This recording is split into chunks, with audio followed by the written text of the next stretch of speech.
the Chattahoochee. It gets hotter than a hoochie coochie. We laid rubber on the Georgia asphalt. Got a little crazy, but we never got caught. Down by the river on a Friday night. Pyramid of cans in the pale moonlight. Talking about cars and dreaming about women. Never had a plan, just a living for the minute.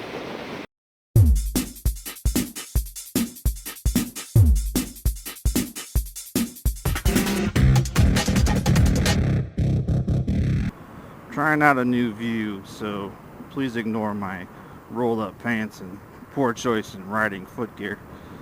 But eventually I'll start wearing boots. It's still a little too hot out for that nonsense. I need to get some like running shoes that have better grip on the bottom though. These Vans are super slippery. I wanted to start this video off by thanking a few people who have been super supportive of this vlog and have given me a lot of good advice and encouragement. First off, I want to thank my friends Megan and Jack. Megan and I have been friends since birth, I guess. I don't know, as long as I can remember. And she's married to Jack, and Jack and I unfortunately have never met, but we started talking a few years ago when I started to get into photography. He's really into photography. He rides a motorcycle and makes videos as well. So I'm going to put a link up top to his video channel. Sorry Jack, I can't pronounce your last name. Jack and Megan apparently play a game where they try to guess the song at the beginning of the videos, see who can guess it first. So let me know, you guys, which one of you got it first. If neither one of you knew it, it's Chattahoochee by Alan Jackson. Next, I wanted to thank a couple of friends of mine who just started watching the videos but powered through all 20 of them in one evening, and that's Charnel and Kevin. I met them through Twitter a few years ago. We've met at least once in person, and they are motorcycle enthusiasts. And Kevin gave me some great advice. He's been riding for a long time and thinks that the F800R will be a great starter bike for me. So I really appreciate that feedback, man, and he gave me some great encouragement to keep going with these vlogs. So I appreciate you both for watching the videos. I also want to thank my mother-in-law who watches the videos and really enjoys them. I appreciate you watching, and I know you worry about me riding, but I keep my head on a swivel and I watch out for everybody else, and I ride as safe as I possibly can, I promise. And last but certainly not least, I'd like to thank my wife for putting up with all the hours that I spend doing this. Alright, let's get down to business. I want to talk about riding on the highway. I've been doing a bit of it lately. I find it kind of amazing that I've become so comfortable riding on the highway. When I first started out 3 or 4 months ago, 35 miles an hour might as well have been warp speed for all that really mattered to me. And now riding, 65, 70 miles an hour on the highway doesn't really faze me at all. I feel pretty comfortable doing it. And then a thought came into my head. There's this phrase or terminology in football, and I'm sure they use it in other sports as well, called slowing down the game. When somebody's new, like a rookie in the NFL, they always say he needs to learn how to slow down the game. And what they mean is that, every level, when you go from high school to college and college to pros, the game gets faster. Everybody's faster. You're no longer the best guy on the field or the second best guy on the field. You're the 30th best guy on the field, the 30th fastest guy on the field. Everything happens faster, and so you have to learn to slow down the game. Or at least I think that's what they mean anyway. I've never played football except for 2 practices in Pee Wee, and I don't think that really counts. I think the same thing happens when you're learning to ride. When you go out for the first time on your scooter or motorcycle, you're not used to just being out in the open right next to cars, these big 3,000-pound vehicles that you're never sure what they're going to do, and the imminent danger is very apparent to you.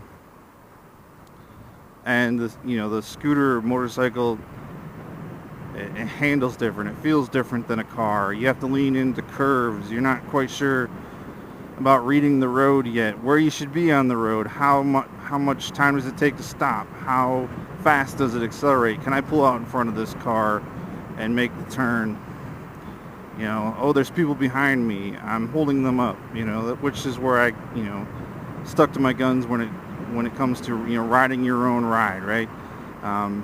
Only ride to your limitations, and if people have to go around you, then so be it. Now that being said, you shouldn't go on a highway and all the time and only ride 40 miles an hour, because that's all you can handle. But if you get on the highway and you freak out, slow down to whatever you feel comfortable at, and then get off the highway. And if people have to go around you, then people have to go around you.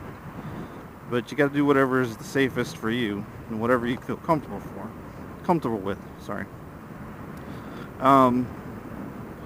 So yeah, and then as time progresses, you get a handle for your bike or scooter, and everything starts to slow down a little bit more. You get better at scanning the roads for dangers. You get better at reading the roads. You get better at knowing where you want to be at different times. You get a lot better at target fixation, which is where you spot something on the road and stare at it, which usually means that you're going to drive over it, which is mostly a problem for like obstacles and debris and stuff like that. I still do with manhole covers from time to time, and it really aggravates me because the scooter does not have the softest of see, yeah, I just did it right there. It doesn't have the softest of suspensions, so not really its fault. There's only so much you can do on a scooter. The swing arms don't have a lot of travel. The tires are small. What are you gonna do? When you first start riding, just remember the key is to, take it easy, and eventually I promise everything will start to slow down. You'll get more comfortable. You'll get comfortable with what your reactions are going to be. I mean, that's another huge thing. Like, what's going to happen if somebody pulls out in front of you? Are you going to slam on the brakes so hard that you skid out? Or are you going to grab the wrong lever and only grab the front brake and flip over? And eventually you get comfortable with the fact that your instincts are correct and you're going to be fine. So what did you guys think of Effed Up Friday?